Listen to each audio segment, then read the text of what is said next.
गांव सोनपुर के किनारे बसी थी एक बड़ी हवेली, शिव निवास।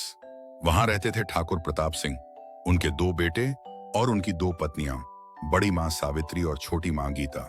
सावित्री देवी बड़ी मां घर की बड़ी बहू थीं, शांत समझदार लेकिन थोड़ी सख्त। गीता छोटी मां उम्र में कम थी, हंसमुख नरम दिल की और सबकी चहेती। सावित्री देवी की कोई संतान नहीं थी।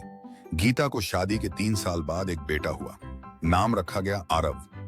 बच्चा जैसे जैसे बड़ा हुआ उसने दोनों को मां कहा। बड़ी मां उसे ज्यादा सख्ती से पालती, जबकि छोटी मां उसे लाद से। समय बीतता गया, आरव अब 12 साल का हो गया था।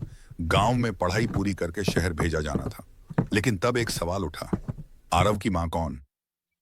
मां ने कहा, मैंने उसे अपने दूध के बिना भी अपनी ममता दी है। उसके अच्छे संस्कारों की वजह मैं हूँ। मां बोली, लेकिन मैंने उसे अपनी कोख से जन्म दिया है। उसकी हर बीमारी में रातें जागकर काटी हैं। प्रताप सिंह परेशान थे। दोनों माएं चाहती थीं कि आरव को उनके नाम से जाना जाए। झगड़ा इतना बढ़ा कि घर में दीवारें खींच दी गईं। एक तरफ बड़ी मां, दूसरी तरफ छोटी मां। जब आरव को यह बात पता चली वह चुप हो गया। कई दिन उसने किसी से बात नहीं की। फिर एक दिन उसने दोनों माओं को पास बुलाया और बोला, एक दिन मेरी तबीयत बहुत खराब थी। बड़ी माँ ने मुझसे कहा, तुझे कुछ हो जाए तो मैं तेरे लिए मंदिर में मन्नत मांगूंगी।